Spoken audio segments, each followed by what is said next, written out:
What's up, marketers, and welcome to another episode of the Growth Colony podcast. I'm Liza from Xgrowth to tell you that each episode we bring in B2B leaders to chat about how you can achieve those everyday wins in the marketing world. Whether you're new to the B2B game, working at a leadership level, or even just showing some interest, we know you'll love the episode. So grab a drink, get comfy, and enjoy the show. Hello everyone, welcome to another episode. I'm Shaheen Hoda with Xgrowth, and today I'm talking to Tony Emmanuel, Chief Marketing Officer at Macquarie Telecom, part of Macquarie Technology Group, and I'm super excited for having this chat. Tony, thanks for joining us. Shaheen, great to be here. Excited to be speaking to you face to face. I know. And as I told you before we start, this is the first time we've been doing this podcast for, I think, 3 years, maybe more, 3.5 years, 200 episodes. I think it's a little bit more than that. This is the first time that we're doing face-to-face recording, which is exciting. Well, it's audio, right? So it really shouldn't make that big a difference. But I think being in the same room, eyeballing the other person, hopefully we get a little bit more out of this for the listeners. I reckon you're right, because there's a slight disconnect. Again, this is the first time I'm doing it, so I am super curious to see how we go. And I can tell you, having an amazing guest like yourself is going to make it a lot easier than somebody else. Not sure I'm worthy of that compliment. Thank you very much. I'll take it.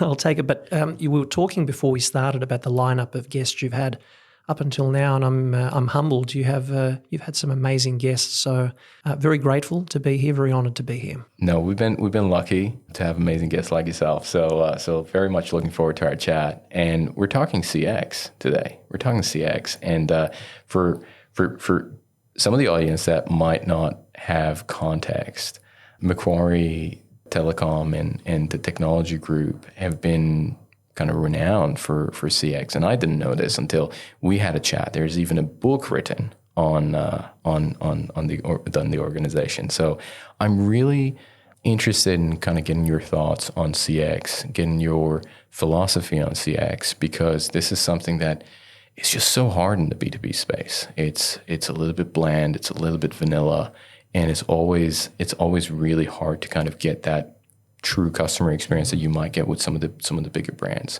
So I'd love to kind of start with, where did this come from? Like, how did CX become a topic at Macquarie? What was the origin of it?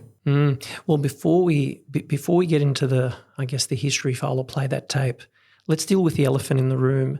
You're talking to somebody who is in the telecommunications industry, where not only are we not famous for CX, but we are arguably the most hated industry in Australia and one of the most hated in the world.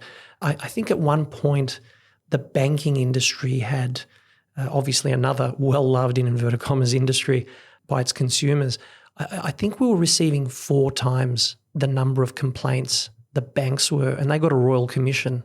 God knows what we're going to get out of this, but suffice to say, we're not a well-loved, and deservingly so, not loved, given the conduct of the industry for the last few decades since deregulation.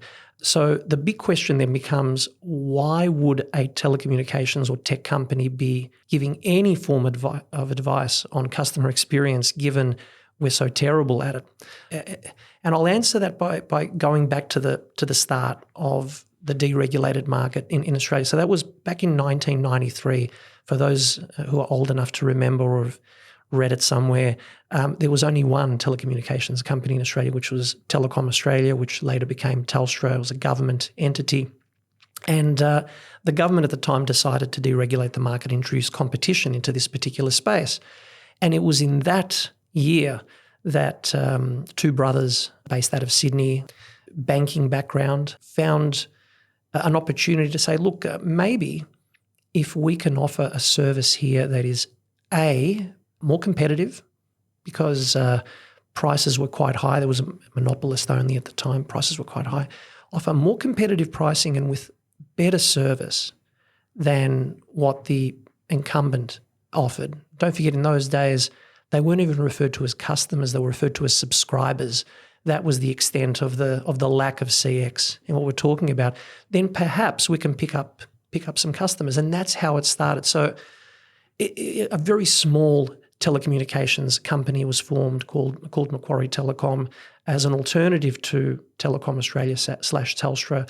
The carrier license was awarded, I think, 6 months before Optus even achieved its license. So we were one of the first in Australia, and the value proposition was two things.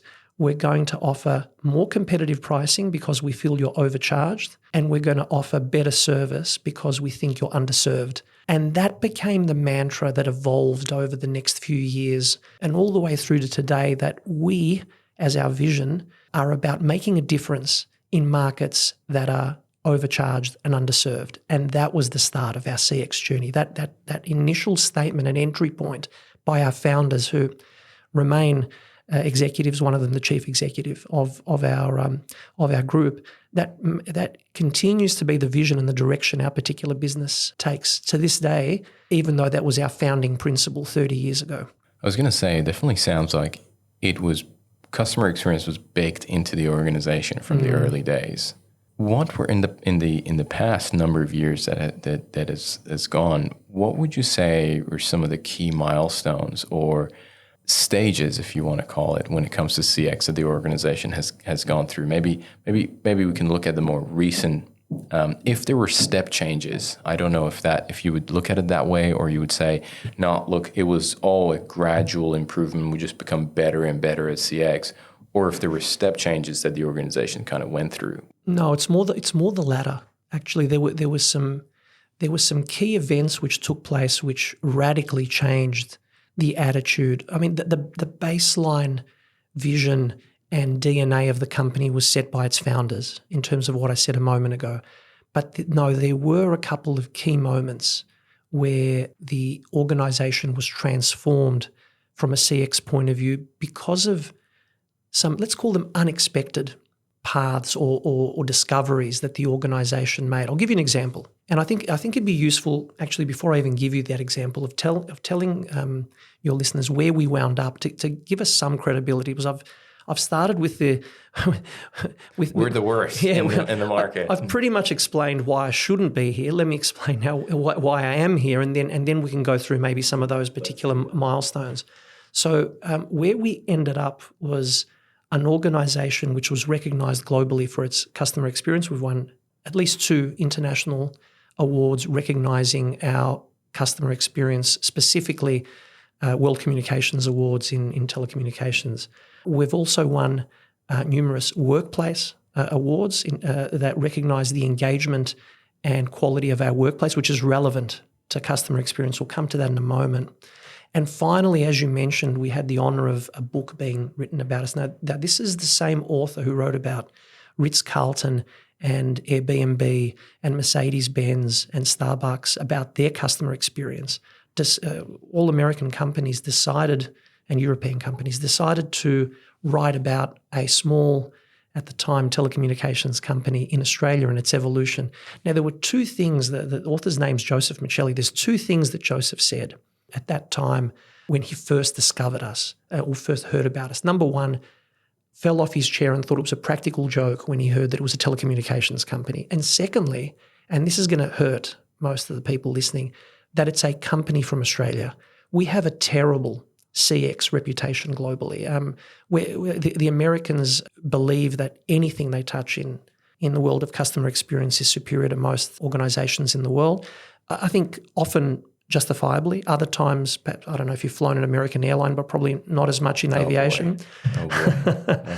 Let's not go into aviation. I mean, there's a lot of examples in Europe where there's outstanding customer examples, and certainly a lot in Asia where there just seems to be a culture of customer experience and providing outstanding customer service.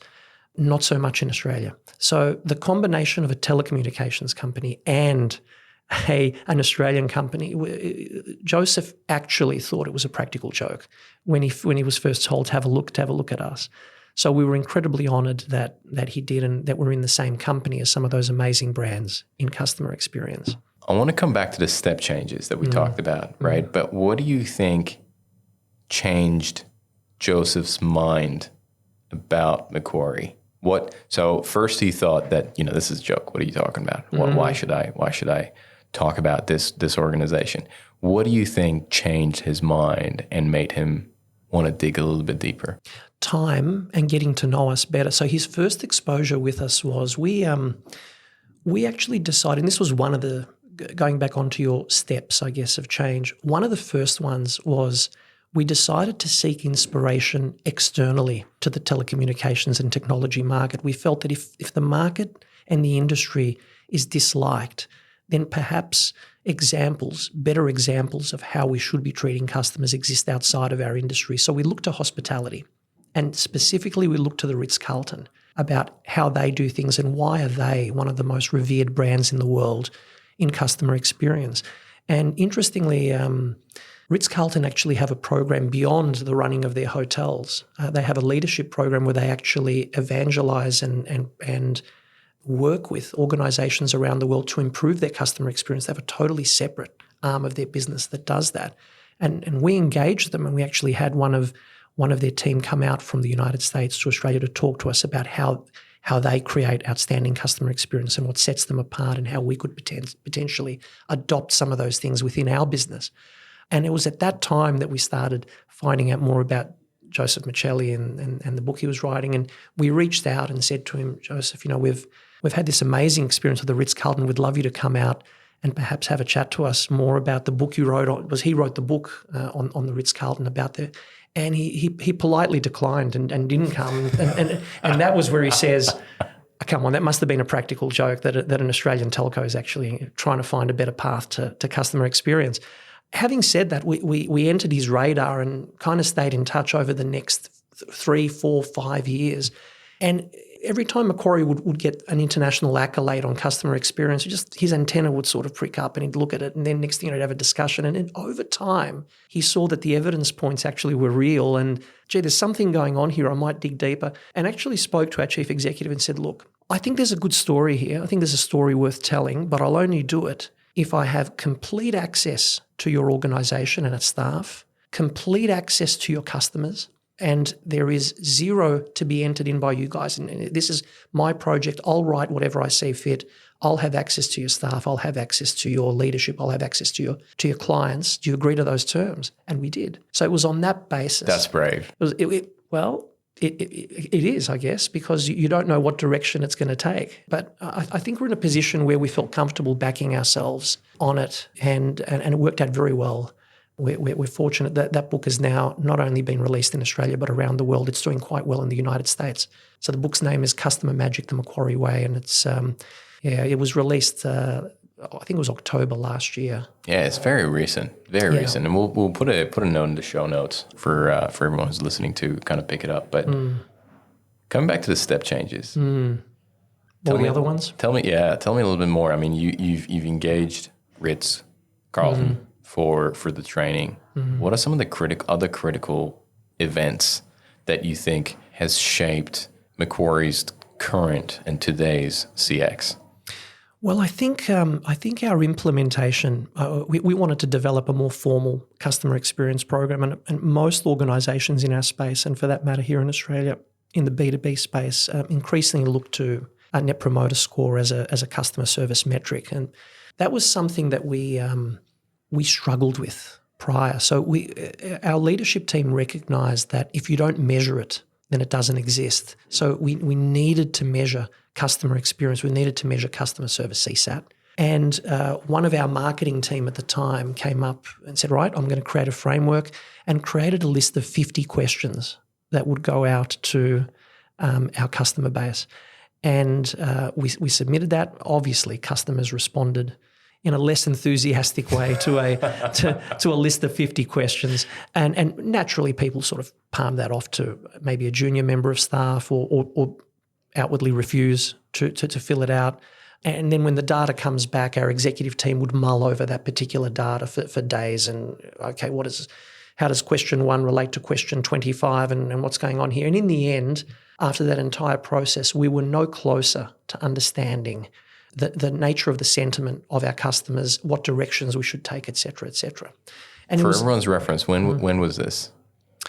Oh, this is probably about 15 years ago, 12 to 15 years ago now. Got it.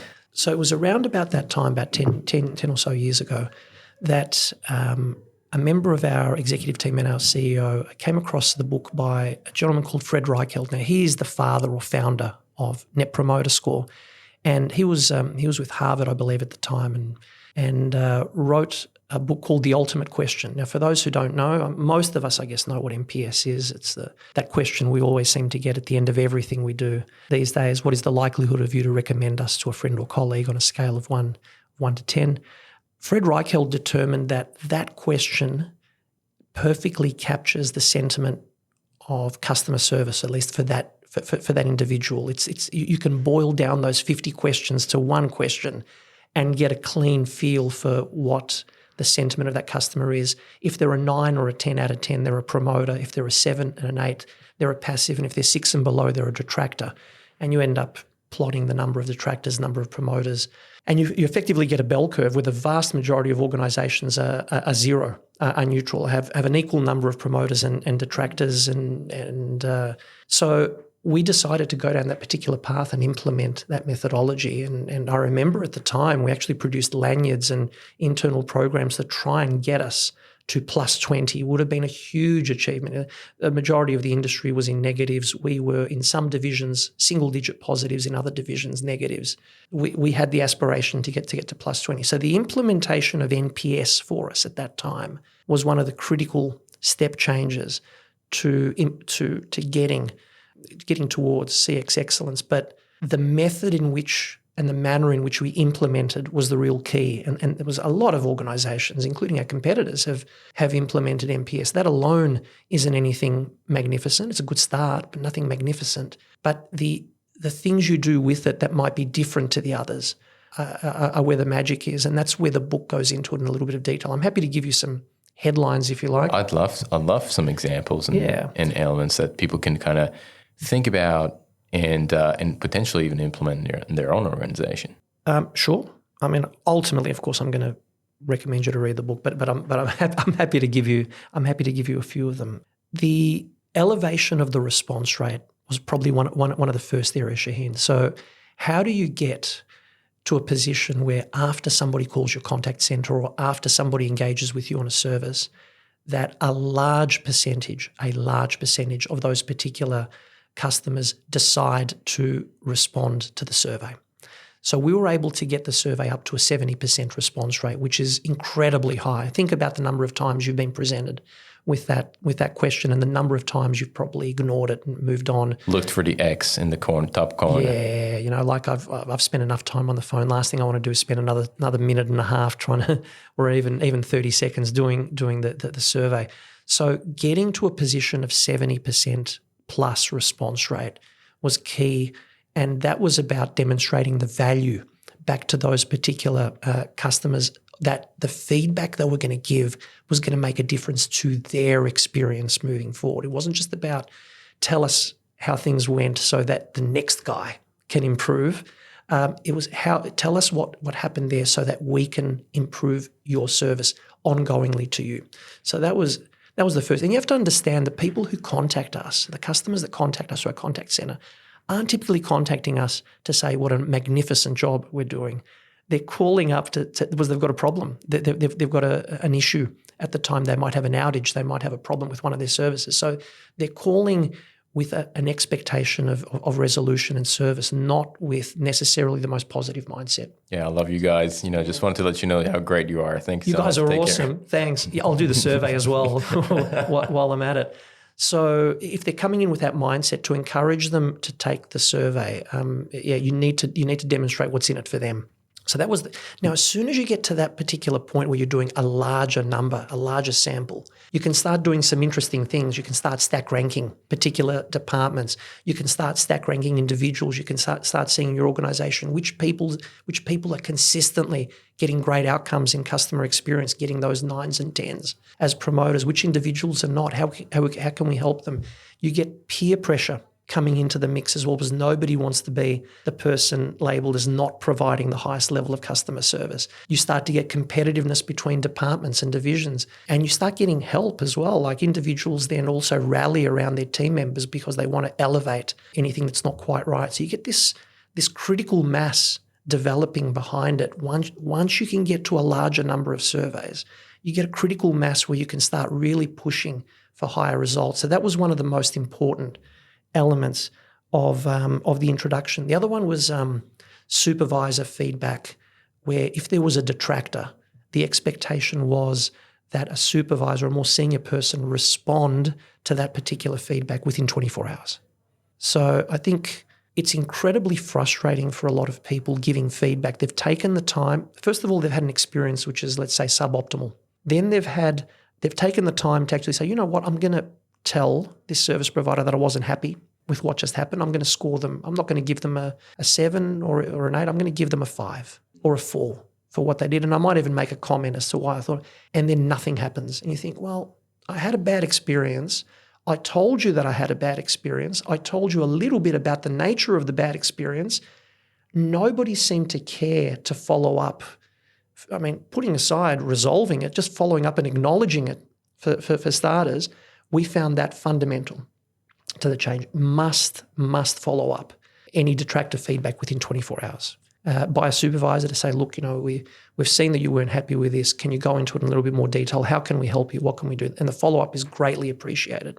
Typically, that's another one. The other one's brutal transparency, which isn't easy. This one's a little bit, Shaheen, counterintuitive in that you would think most organisations who go to the trouble of doing this kind of stuff would actually be interested in fully understanding the extent of the feedback in its raw form, not trying to sugarcoat it in any way, saying, right, our customers have spoken, they've said this.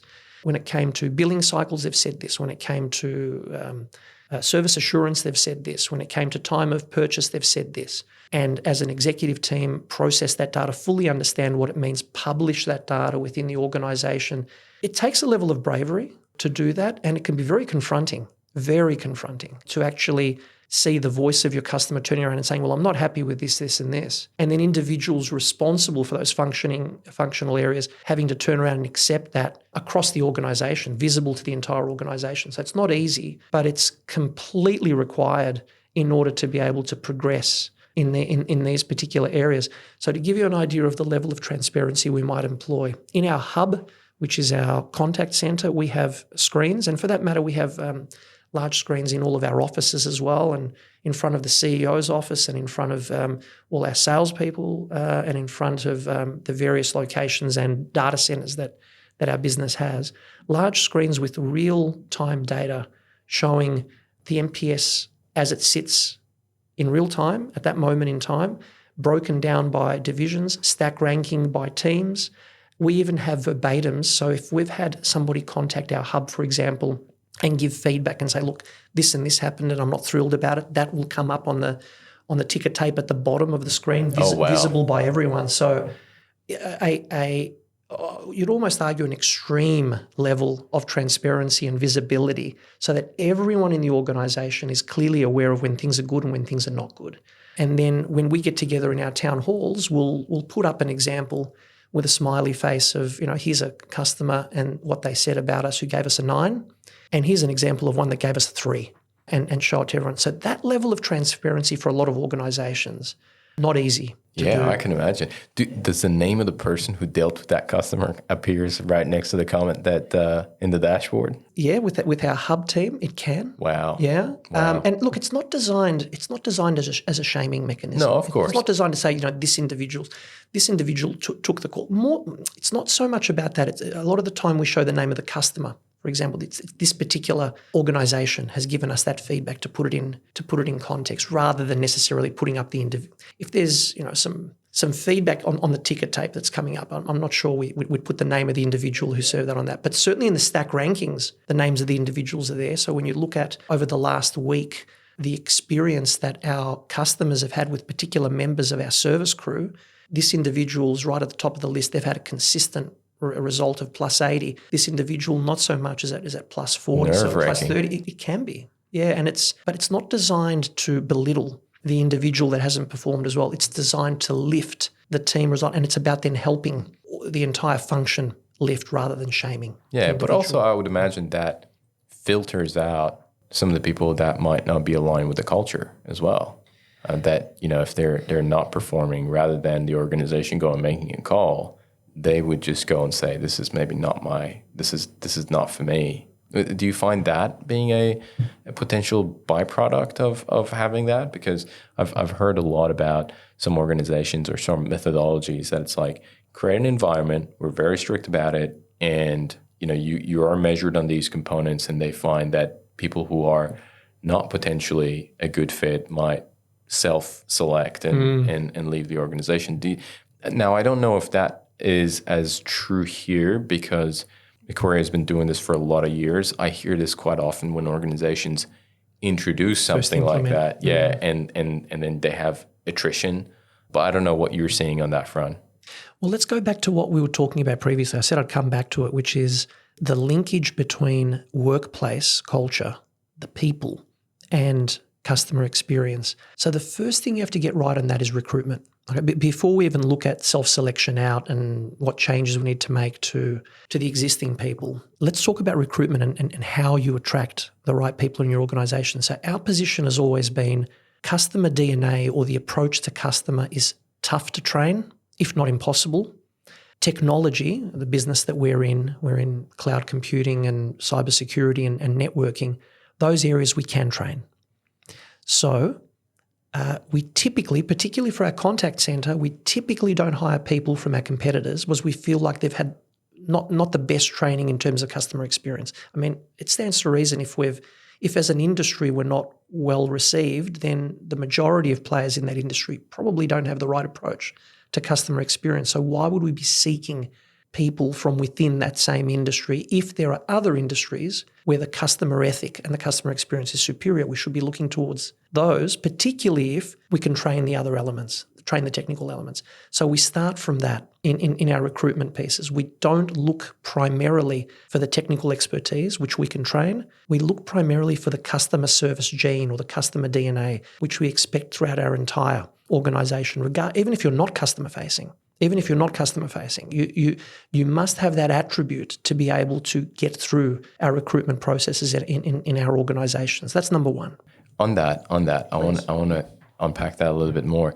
Do you see certain backgrounds that are in your hiring process you would be more drawn towards? So you talked about hospitality, Ritz-Carlton, and how you did the training there. But when you're doing your hiring, are there certain people with certain backgrounds, and by backgrounds I mean, they've worked in this industry or they've done that when we're in that industry, are there certain patterns that start to appear? I think so. Look, certainly hospitality is one of them where you'd like to think there are better examples. But unfortunately, and I know we might cover this, the general CX landscape in Australia, we're not even brilliant at that as a country. I don't think the people in hospitality or in our restaurants or in our bars are sensational at customer experience in Australia relative to other places in the world. I think most of us would love to see them making more of an effort to do things that are convenient to us rather than convenient to the businesses they serve. That's another topic. I could spend an hour on that one alone, how I don't like going to the counter to place my orders and all that kind of stuff. Podcast number 2. Yeah. So the question then really becomes, what other patterns do we see? It's not necessarily the industry. It's more the type of individual. The individual, yeah. And I'll see if I can give it to you by example, just to explain it a little bit. There's always one person in any given extended family that everyone goes to when the new iPhone comes out or when they have a technical issue, that they all gravitate around that individual and say, oh, Shaheen, can you please help me? Like, I'm having problems with my email, or I'm having problems with this, or this isn't working. There seems to be almost like a tech support person embedded in every family. And if we can ask questions in the interview process to identify if the individual on the other side of the desk from us is that individual, that would go a long way in our mind in identifying this is somebody who is accustomed to a giving customer culture. Even they may not have even worked in hospitality or in a particular vocation which directly requires them to do that. But if they have that mindset of wanting to be helpful to other people, that's the trait we're looking for. And if we can uncover that via clever questions in interview, then we can get to the mindset of an individual, the behavior of an individual, the attitude of an individual, rather than simply the experience of the individual in terms of what industry they've worked in. So that's what we ideally look for, which runs counter, I think, to other recruitment processes often, where they're looking at, well, can you tell me about... Yeah, you look at the technical, especially in the tech sector. The tech sector, it's like, you got the technical knowledge. All right, let's see if there's a fit. And I know there's a lot of people that talk about, oh, no, we look at the fit first and then the technical. But in the technology space, especially the element or the roles that require a high level of technical knowledge, like security, like cloud computing, it predominantly is technical knowledge first. Sure. Look, don't get me wrong. I don't want to give the impression that we can take somebody off the street who has outstanding capability in giving and customer service and turn them into a tier 3 cyber engineer. I mean, there are levels of technical expertise that we expect and demand, but the customer service gene, or that ability to see the world through the eyes of your customer, whether they be internal, external, whatever, and be prepared to give, to deliver, and to serve in that way, is something that we feel is less trainable, and therefore something that we need to seek at time of recruitment. Tony, we've talked a lot about the obviously the customer experience, but the service delivery team and the experience of the customer with them.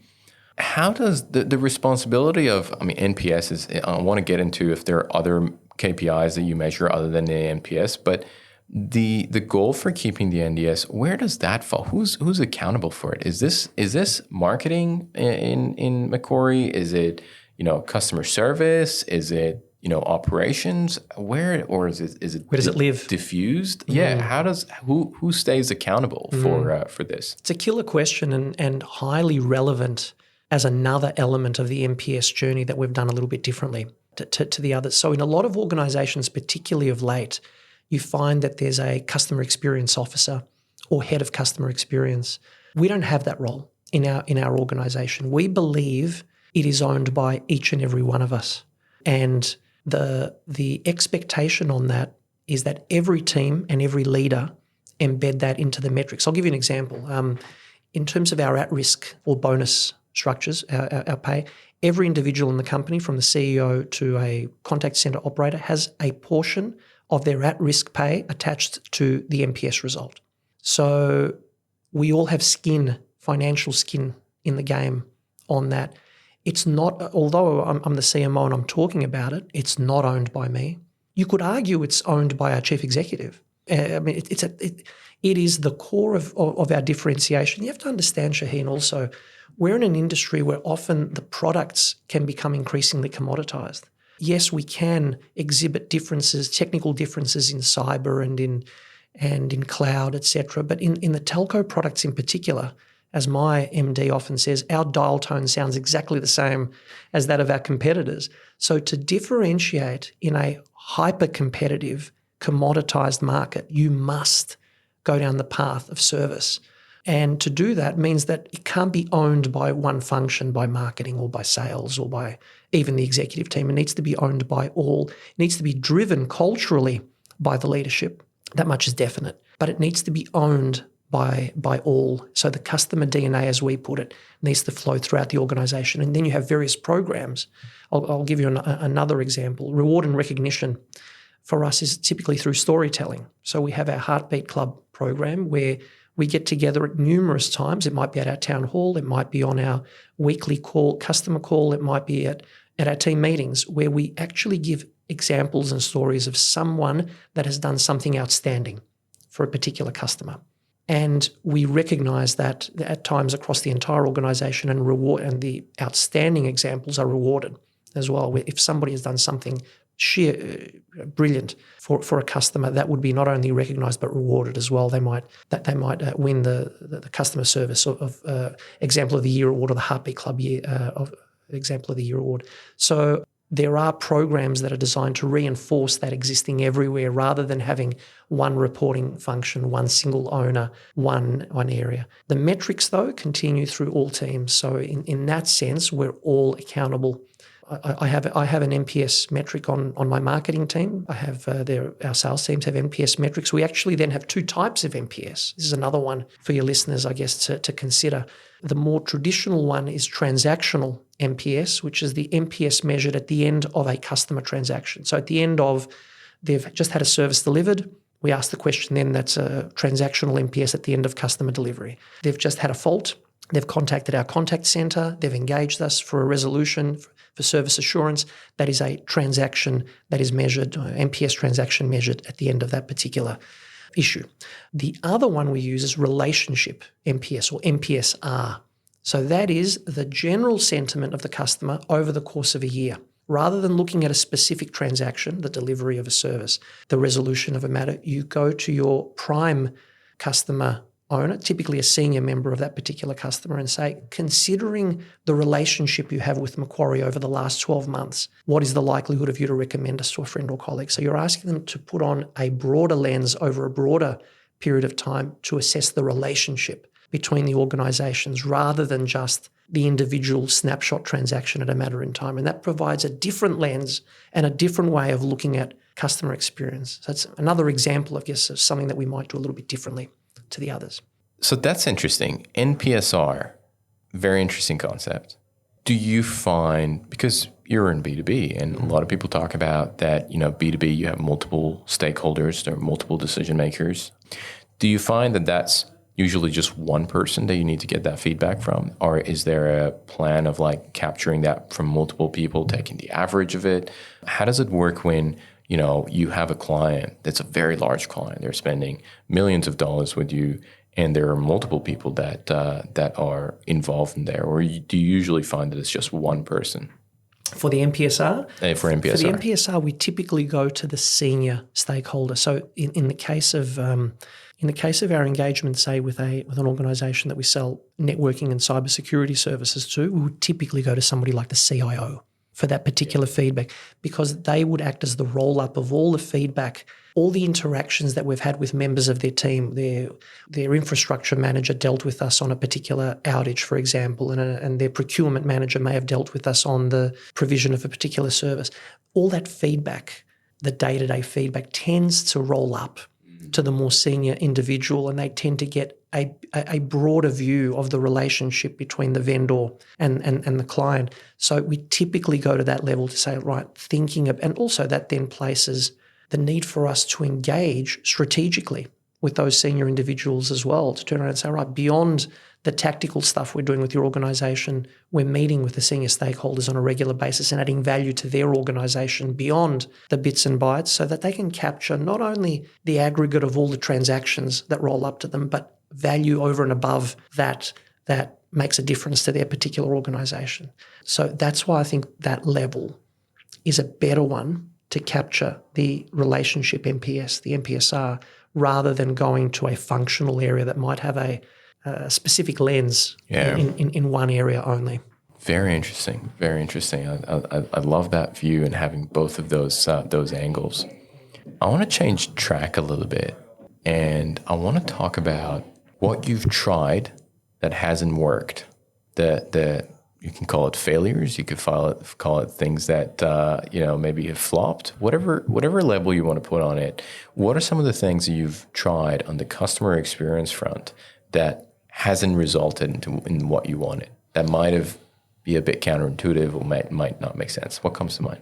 Well, the first one was the example I gave you a few moments ago, which was the 50-question survey. I mean, yes, that's right. That's the obvious one. I mean, that was a massive fail. It was well-intentioned. We wanted to ask more questions of our customers to get a better understanding of what they were doing, but trying to get that level of feedback. And also it was too difficult to dice and slice and understand. So that was the single largest failure. I'd have to think it through in more detail. Shaheen, what else have we done that hasn't worked out? I think I think we've touched upon them through. I think with our people, I think the pivot away from just technical to people with a customer service gene, before that, we were making the same mistake as everyone else. We were trying to tick the box of, okay, so we're hiring an individual who needs that particular skill set. Let's make sure they have the experience in that particular skill set. And that's what we're going to prioritise towards, rather than this individual is going to be pivotal to the shaping of customer experience for our brand, for our organisation. So let's start there and then worry about the technical aspects or the experience aspects secondary to that. I think the other one that's worth noting is we're a very proud Australian company, and sometimes we think all the answers are here, and that's just not the case. As much as we might have a shot at our industry and say, oh, look, we feel as an industry we're appalling, so we're going to try and do things the opposite of them. A lot of the inspiration, particularly in product direction and customer experience, have often come from overseas. And I don't think we did that initially. I think we looked for the answers within ourselves. It was later, I guess, we implemented it's a series of study trips that our teams do every year. We call it Noah's Ark, and it's covered in the book again. But we take a series of specialists in various areas to go over and explore a particular topic overseas. So one of the examples was in networking technology several years ago now, SD-WAN was starting to emerge as a technology of interest. And we sent a team to the United States to explore that particular technology. How is it being adopted there? What is happening? What's going on? And we were able to bring that thinking back into Australia and be one of the first to market. Innovation is linked to customer experience as well. So although we don't have an internal large R&D function of our own, our ability to go out and seek inspiration externally to our organisation was something we learnt. It wasn't something that we kicked off from day one. So we got that wrong, I think, originally, and we found a smarter way to do that. So that's probably another example. Also, I think we talked about hiring practices as part of people, but workplace needs to be more than just the people that you hire. I think you alluded to it earlier. How do you sort of weed out the individuals that don't fit the culture? How do you define the culture? How do you create a good workplace? And I think too many this might come across as a little bit controversial, but I'm going to say it anyway. That's it. We love controversial on this podcast. I'm in favour of exploring staff benefits and how you can differentiate yourself to do more things for individuals so you can attract the right talent. I mean, as a principle, I'm in favour of that. But I think we've over-pivoted where the best workplaces that are being identified are the ones that tend to go to the extreme of offering that benefit rather than the true nature of a good workplace, which is a place where people feel a sense of purpose, rather than it's just a job, that they actually feel like they belong to something with a higher calling rather. And the best example I can give you, I guess, is within our business, you can minimise the job by saying all I do is deliver a telecommunications service to someone so that their business can make more money.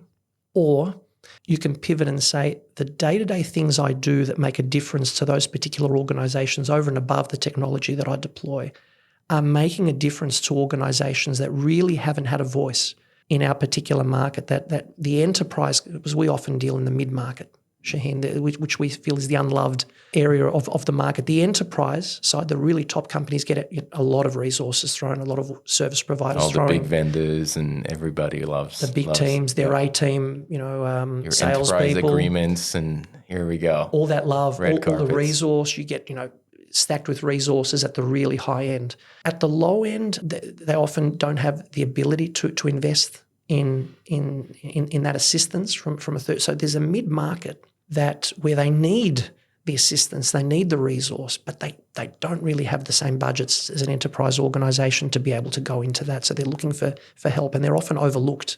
Hence what we said earlier, the underserved component of the market, and often overcharged as well in that particular segment. Given where they are as a mid-market customer, the ability for us to make a difference that's transformative to their organisation, that truly, beyond just installing a few links or providing their telecommunications or even giving them cybersecurity and protecting them from the bad guys, our ability to be able to influence those organisations is extraordinary. And if the teams start the day with that lens, that you have X amount of non-for-profit customers, X amount of clients that actually deliver services to other people that really need them, and that you, in the way you engage, can make a transformative difference to that organisation that in turn serves those, all of a sudden the purpose and the reason we exist is a totally different lens. And then if you can take it one step further and say, at an industry level, we are the challenger. We are the one that's going to shake things up. We're the ones that are going to call out bad behaviour in our industry. We had a recent example of in our space where the market leader has unfortunately cut, I think it's 2,800 staff by Christmas, which nobody wants to see, particularly at these particular times. To see cutbacks in staff is a terrible thing. But from our point of view, it points to a pattern where, and I think it was linked, now whether it was accurately linked to AI or not, but there was talk, it was released in the same week, that discussions about the market leader working with AI and a partnership with an Indian company to actually roll out AI services in the business. So the linkage was made that you're going to be rolling out AI services and in the same week announcing the cutback of 2,800 staff. I wonder if the two things are linked. And are we cutting back on service even more? And on the warpath comes Macquarie Telecom and our MD, Luke Clifton, going out in the media on the project and on the Today Show and in the papers saying this is unacceptable behaviour. AI needs to be used as a tool to enhance customer experience and as a tool to help individuals provide things that are better rather than as an opportunity to cut staff even further and therefore potentially injure customer experience in an industry that's already hated. So if you start to see your purpose as making a huge difference to some of these medium-sized organisations and at the same time your purpose is calling out bad behaviour in your industry and trying to be the voice of reason that say we should be doing a lot better in this area if we're going to get a better reputation for customer service, then all of a sudden you behave differently. Yeah, the dynamics changes. I think so. Yeah, I think absolutely. so. Rather than just I'm here to deliver 200 mobiles or I'm here to deliver linkage or network connectivity to a particular site, which is very transactional and commoditized. Tony, this is probably the last major topic that I like to explore. If someone is listening to this and they're saying, you know what, yeah, one of our mandates is to become more customer focused. I want to roll this initiative out in our organization. And this is important to us. What would be your advice? Until now, we've been doing experience shares where you've shared your experience. I'd like to get some advice. What would be your advice for them of where they should start on that CX journey? That's a difficult question to answer, Shaheen, because ours rolled out organically over the steps that I mentioned. So effectively, you're asking me if we could have it again and choose what would that first step be. I really think that the first step needs to be people and the mindset of individuals, particularly in leadership roles around this. I think too often customer experience has been viewed as a cost center and as, okay, we need to make this investment, and when things aren't good, we're going to come back on that investment or we're going to offshore. Or it's seen as a cost to the business. I think as soon as you adjust that mindset in the organisation, that you say, well, hold on, not only is this an investment, but it can actually provide benefits to the organisation we perhaps haven't even considered. And I'll give you an example of that. One of them was for the finance people out there in finance functions, that happy customers pay their bills quicker. I mean, now that I've said it, it probably makes complete sense, right? But if you think about your behaviour, when you're happy with a particular supplier, any supplier in your life, or it be your gardener or whatever it might be in your day-to-day life. Yeah, it gets paid faster. Right? Mm-hmm. You go out of your way, say, I'll pay you right now, mate. That was awesome. That was fantastic. And when you're not as happy, the invoice comes through in your inbox and you're like, okay, I'll get to that a bit later, or I'll look at that at some other time. Well, you're still going to pay them, but you're not as enthused about paying them. So that was an unexpected benefit that can have a huge impact to an organisation's financials if you can get your customers paying sooner and wanting to pay sooner rather than being forced to pay sooner because they've been happy with the customer experience. There's a benefit. So once you start getting your head around the ability, the other one, of course, is, I'll give you one more example, is brand. For us, we start most management meetings now by saying, right, if we accept that the industry is not good and not well loved, then what is the opposite we could do from what are our competitors doing? Number one, what is the opposite of what they're doing look like? Number three, would our customers love that if we did that opposite? And number four, could we make money from it? It's in that order. You don't start from the money position and say, right, how do we maximize the earnings of that particular cost center, that investment, whatever the case might be? Number one, what are our competitors doing? Number two, could we do the opposite of that? Number three, if we did, would our customers love that? And number four, at that point, can we then return? Can we make money from it? It's a different lens. And if you asked me, what's the one thing as a first step, your listeners could do, I guess, start to change your mindset around customer experience. This is not a cost center. Well, it is, but it's not. But it shouldn't be viewed as primarily a cost center. This is an opportunity to invest and position yourself in the market. Typically in Australia, in markets that are not well perceived in terms of customer experience, there's an opportunity I can't think of too many markets in Australia where the feedback from customers is overwhelmingly positive on customer experience. I think an opportunity exists in most markets to serve the underserved and the overcharged, and increasingly so as time goes on. So that would be my advice. Love it. Tony, I want to ask some rapid fire questions. Let's go. Before I go there, is there anything else that you think it's important for us to cover about CX that maybe I haven't asked? I'm just concerned that I've come across as being very self-serving, just talking about our brand and how wonderful it is. It wasn't my intention. I'm not. Well, I think let me just tackle that, because I think there's a lot of value when a brand does something right. There is a lot more value in experience share, in my opinion, than kind of advice, because you've gone through the trenches, you've been there, and then you're like, this is my experience, this is how we've done it.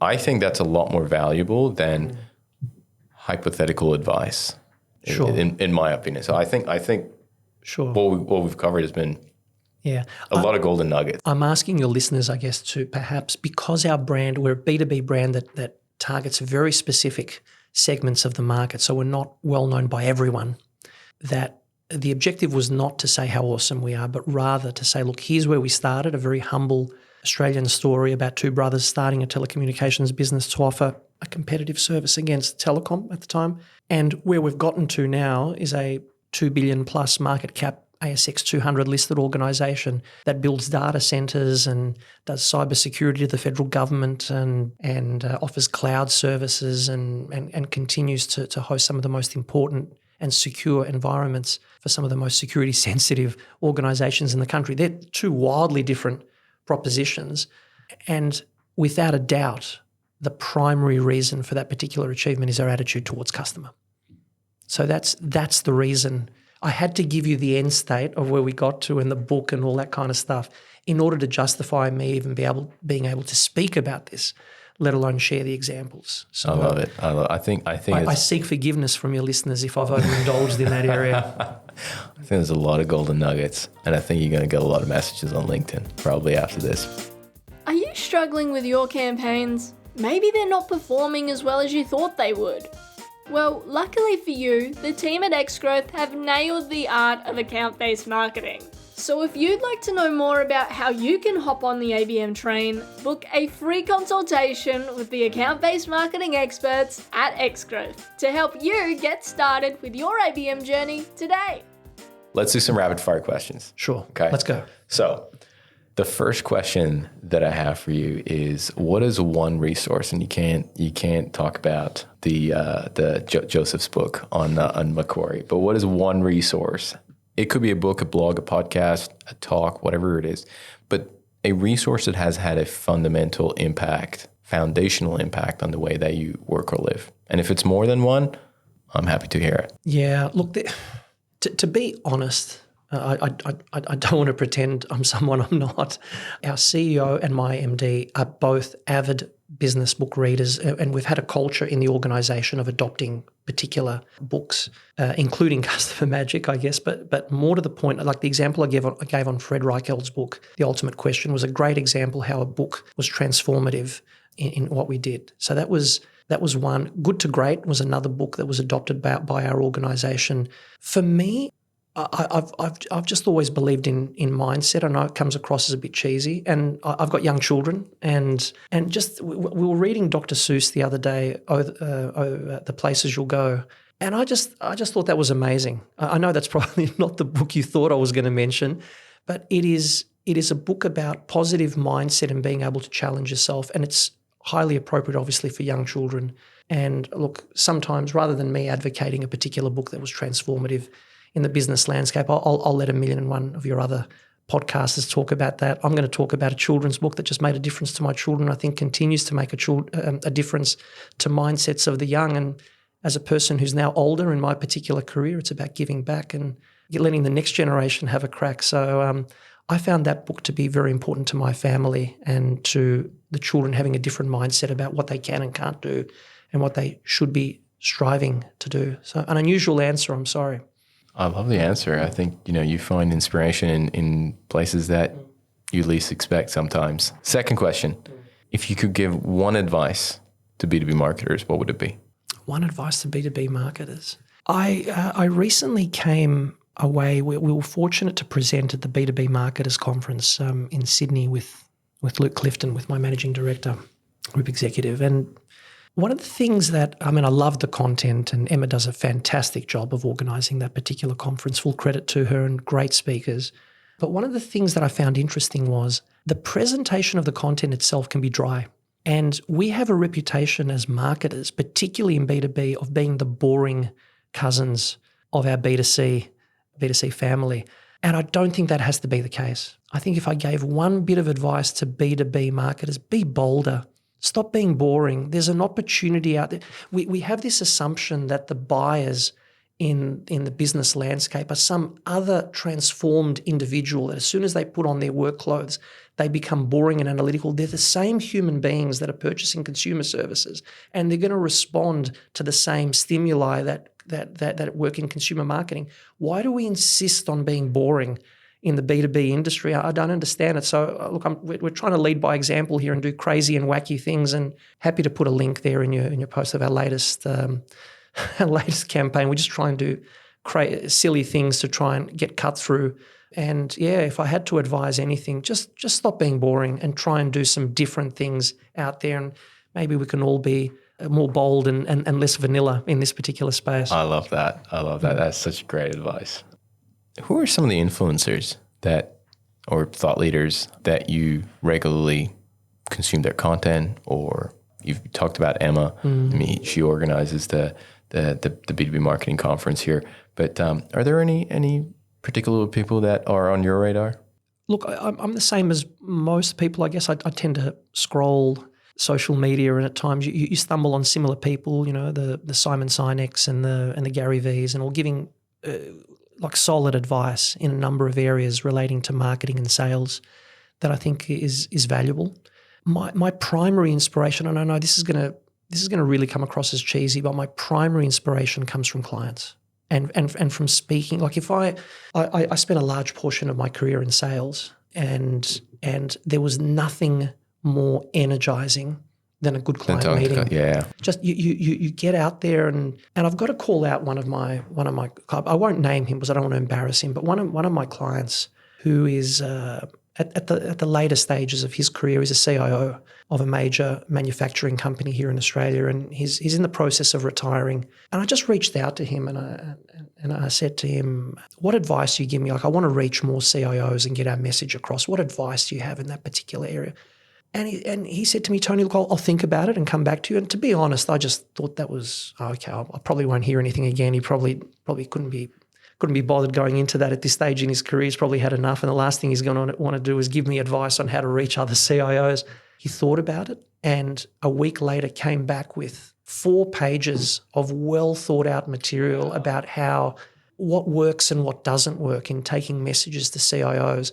Now, how could I possibly look for any more inspiration than that? Like that, it's right in front of us. Speak to your customers, speak to the market, speak to prospective customers. And the one other one I'll put on the table is there's a gentleman I've been working with lately who was the founder of information warfare for the Australian Defence Force. His name is Major General Retired Dr. Marcus Thompson. I've worked with him and we've done a few events together. He's been incredibly inspiring in terms of his work in the cyberspace and the learnings he's now giving various organisations around Australia on what we should all be doing to be better protected, better secure in this space, an area that's incredibly not only topical but occupying probably the largest share of the minds of CIOs and technical leaders and boards and CEOs for that matter,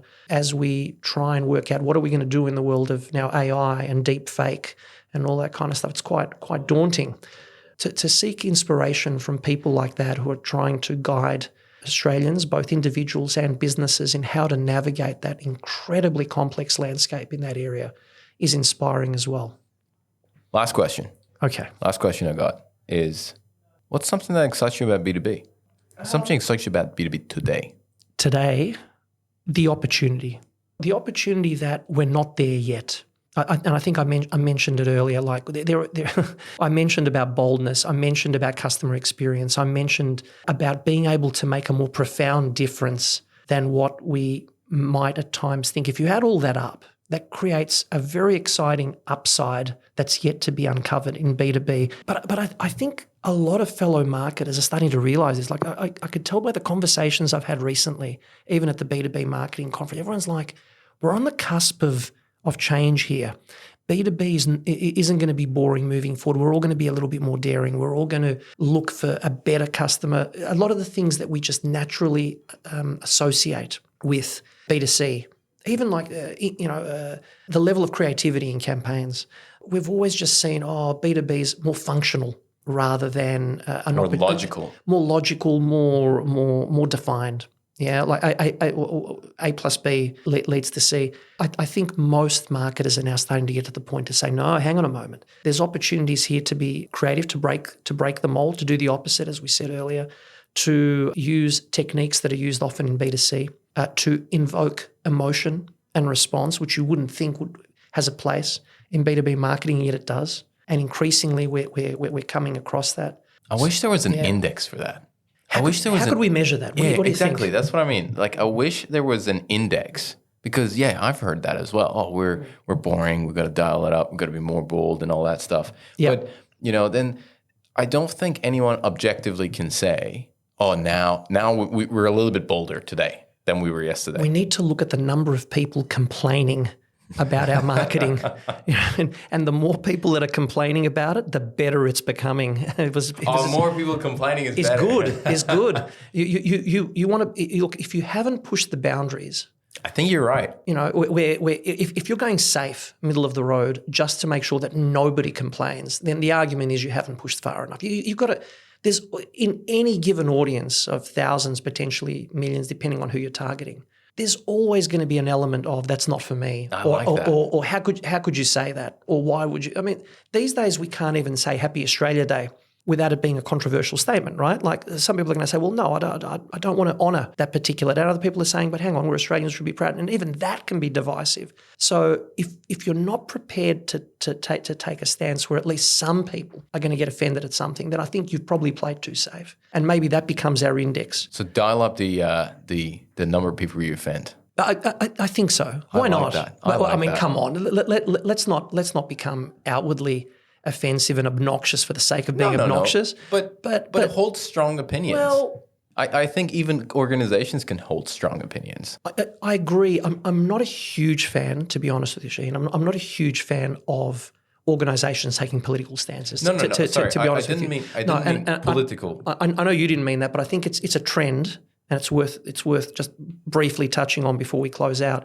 There's a trend of organisations which, in my opinion, have no place in lecturing the Australian public or any public on the direction they should go politically, particularly when some of those organisations have conducted themselves in morally questionable areas in the past. I'm not talking about the banks or particular areas. I'm not going to point the finger, but I don't think the public needs to be educated or lectured on a political statement by an organisation. If you have particular personal views, go out, do your best, share those particular views, go ahead. At an organisational level, I think we all should be neutral in that particular area, and I don't think it's for us to make those statements. So in that sense, I would prefer not to be controversial and go out there and make statements. But I think in the world that we operate in, the world of influence, where we're trying to shape how people perceive the things that we do, that we're potentially a little bit more than what they might think we can do in that area. Why not be bold? Why not be controversial? Why not be creative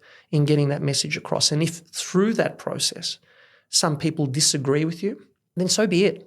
I don't think the objective should be zero complaint or zero objection. I think that's dangerous. There should always be a healthy level of disagreement. Yeah, I mean, if you don't have that, I absolutely agree with you. I don't think, I was going down a political path. You can definitely very quickly offend people there. That's like I feel like that's the easy path. But, even with for example, our agency, our culture is a pretty casual culture.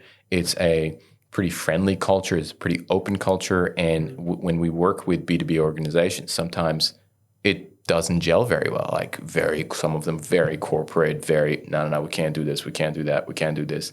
And we show that on social. We show that, we push that as much as we can.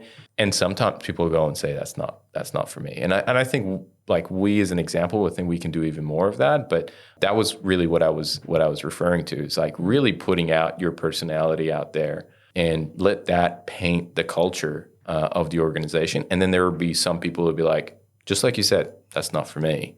And some people would say, I love that. That's awesome. That's exactly what I'm looking for. Yeah. Well, even from within, like the campaign I was telling you about, the video that we made where we behave a little more. I need to see this video. I'll show you in a moment. Please. And as I said, you can put the link on. Link if you like. is going to be in the comments, Nice not in the comments, in the show notes of the podcast. So check it out. Well, first of all, we only use our staff for our video, so it's only us. We don't have professional actors in it, and we've written the stuff and we perform the stuff. We have our production company that shoots it, but I can tell you now, there were people within our organisation, people very close to me, people who I highly respect, turning to me and going, that wasn't really for me. I'm going, okay, that's fine.